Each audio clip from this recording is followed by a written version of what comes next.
नमस्कार साथियों, स्वागत है आपका मेरे यूट्यूब चैनल में। साथियों, आज का यह वीडियो सीटेट 2025 के लिए जो भी स्टूडेंट 2025 के लिए साथियों सीटेट की तैयारी में लगना चाह रहे हैं उनके लिए यह वीडियो काफ़ी महत्वपूर्ण है। साथियों, सीटेट सबसे पहले साथियों आपको बता दें, central teacher ability test. CTET का अर्थ है साथियों केंद्रीय शिक्षक पात्रता परीक्षा। यह जो आपका परीक्षा है साथियों, ये प्रवेश परीक्षा आप कह सकते हैं, एक प्रकार से क्वालिफाइंग नेचर का होता है। आपको बस इसे क्वालिफाई करना होता है। साथियों, जो भी छात्र पेपर 1 की तैयारी करना चाह रहे हैं 2025 के लिए, जनवरी 2025 के लिए साथियों, उनके लिए वीडियो काफ़ी महत्वपूर्ण है।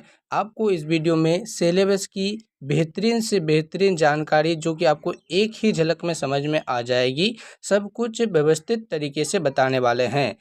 तो साथियों, यदि आप मेरे YouTube चैनल पर नए हैं तो इसी प्रकार अपने जानकारी एवं अपने तैयारी को अच्छी तरीक़ा से साथियों कंप्लीट करने के लिए, ताकि साथियों आप अच्छे नंबर से क्वालिफाई कर सके अपने एग्ज़ाम को, हमारे चैनल को अभी तक सब्सक्राइब नहीं किए हैं तो सब्सक्राइब जरूर कर लीजिए और वीडियो को लाइक अवश्य कर लीजिए। चलेंगे साथियों, अब आपको बताते हैं कि किस प्रकार से आपका सिलेबस है और किस प्रकार से आपको अपने तैयारी में अभी से लग जाना है। यह जो सिलेबस है साथियों 2024 के अकॉर्डिंग है। आपके 2025 के एग्ज़ाम के लिए अभी तक साथियों कोई भी नोटिफिकेशन नहीं आई है कि सिलेबस में कुछ परिवर्तन होगा या फिर सिलेबस 2024 वाला ही रहने वाला है। तो साथियों, बहुत ही ज़्यादा उम्मीद है कि सिलेबस यही रहे आपका। कोई भी यदि नोटिफिकेशन आता है तो वह सबसे पहले आपको हमारे द्वारा बता दी जाएगी। उसके लिए आपको चैनल को सब्सक्राइब करके बेल आइकन ऑन कर लेना है, ताकि नोटिफिकेशन सबसे पहले आप तक पहुंच जाए। तो हम लोग देख लेते हैं सिलेबस। यह जो साथियों सबसे पहले एग्जाम होने वाला है क्वालिफाइंग नेचर का है, आपको ये पता ही होगा। और 1 to 5, 1 से लेकर साथियों 5 क्लास तक के बच्चों को बेहतरीन ढंग से पढ़ाने के लिए, और साथियों क्योंकि आपको पता ही होगा 1 to 5 के बच्चे काफ़ी सेंसिटिव होते हैं, तो उनको अच्छे से डील कर सके, उनको अच्छे से गाइड्स कर सके, अच्छे से सिखा सके और उन्हें कोई भी दिक्कत ना हो, उसके लिए आपको ये परीक्षा देनी होती है, ताकि साथियों बच्चों से डील करने की प्रक्रिया आप अच्छे से सीख सके।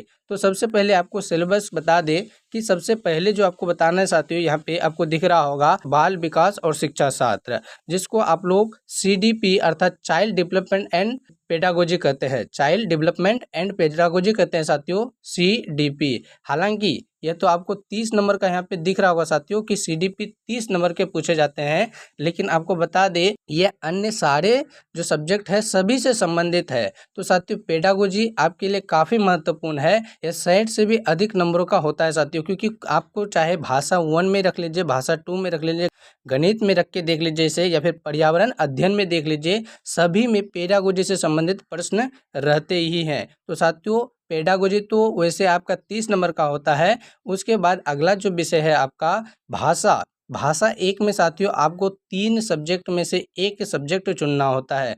या तो आप हिंदी चुन सकते हैं, या फिर आप संस्कृत चुन सकते हैं, या फिर साथियों आप इंग्लिश चुन सकते हैं। तीनों में से कोई एक आपको भाषा 1 में रखना होता है, और यह भी साथियों 30 अंक का होता है। आपको यह भी बात पता होनी चाहिए। उसके बाद भाषा 2 में साथियों आपको यह भी 30 अंक का होता है, और यह भी 3 विषय होते हैं। एक संस्कृत होता है साथियों, एक हिंदी होता है, एक इंग्लिश होता है। साथियों आपको बता दें, यदि साथियों भाषा 1 में हिंदी रखते हैं तो भाषा 2 में आपको संस्कृत और इंग्लिश में साथियों संस्कृत और इंग्लिश में से या फिर उर्दू में से कोई एक सकते हैं। यदि कोई उर्दू वाले छात्र भी दिख रहे हैं तो साथियों उर्दू भी होता है। दोनों ही भाषा 1 और भाषा 2 में ऑप्शन रहते हैं।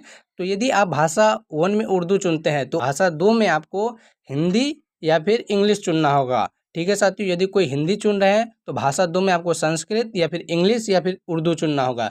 आप दोनों ही भाषा में, भाषा 1 पेपर 1 और पेपर 2 में साथियों भाषा एक ही रख सकते हैं। भाषा पेपर मतलब लैंग्वेज जो होगा साथियों 1 में एक ही रख सकते हैं, अन्य फिर दूसरा में वही भाषा आप नहीं चॉइस कर सकते हैं। आपको ये बात स्पष्ट रूप से पता होनी चाहिए कि साथियों आप भाषा 1 में अगर संस्कृत ले रहे हैं तो 2 में आपको हिंदी लेनी होगी या इंग्लिश लेनी होगी। भाषा 1 में इंग्लिश ले रहे हैं आप तो 2 में हिंदी लेनी होगी। तो अलग अलग प्रकार से आपको लेनी है। यह भी साथियों 30 अंक का होता है। यहाँ पे आप देख सकते हैं दोनों ही 30 अंक के होते हैं। और पेडागोजी जैसे कि आपको बताएगा कि ऐसे तो 30 अंक के होते हैं, लेकिन सभी सब्जेक्ट से, सभी विषय से संबंधित होते हैं। तो इस प्रकार से यह 60 से अधिक नंबर के हो जाते हैं, मार्क्स के हो जाते हैं। उसके बाद साथियों आपका एक विषय रहता है मैथमेटिक्स रहता है, 30 नंबर का रहता है। इसमें साथियों पेडागोजी से संबंधित प्रश्न भी आते हैं।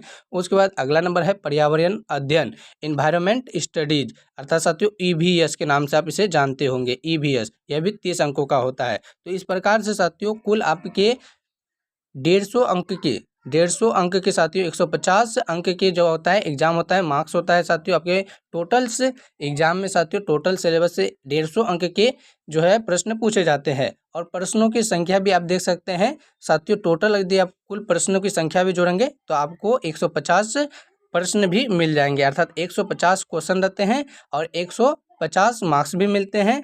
और साथियों यदि समय की बात करें कि इस पेपर को हल करने के लिए आपके एग्जाम में आपको कितना समय मिलता है, टाइम की यदि बात करें तो साथियों टाइम भी आपको 150 मिनट ही मिलते हैं, अर्थात आप साथियों इसे समझ सकते हैं कि 2.5 घंटे का समय आपको मिलता है। तो साथियों आशा करते हैं कि सभी डाउट्स आपके क्लियर होंगे। तो साथियों यदि आपका कोई भी डाउट सीटेट के सिलेबस से बच जाता है, कोई भी प्रश्न आपको समझ में नहीं आता है, तो आप आगे की सभी जानकारियों के लिए हमारे चैनल को अवश्य सब्सक्राइब कर लीजिए। और साथियों DLED वालों के लिए स्पेशल है, DLED वाले चैनल को अवश्य सब्सक्राइब कर लीजिए ताकि उनसे संबंधित कोई भी नोटिफिकेशन आता है तो सबसे पहले उनको हमारे ही चैनल पे सारी कुछ सूचनाएं उपलब्ध करवाई जाती है। तो जो भी छात्र DLED से संबंधित हैं और सीटेट की तैयारी में लगे हैं वही हमारे चैनल को सब्सक्राइब अवश्य कर लीजिए। और साथियों सीटेट की तैयारी करने वाले प्रत्येक छात्र को हमारे जो चैनल है उसे सब्सक्राइब करना आवश्यक है, क्योंकि यहाँ पे आपको बेहतरीन गाइडेंस के साथ आपकी सभी नोटिफिकेशन सबसे पहले आप तक पहुँचाई जाती है।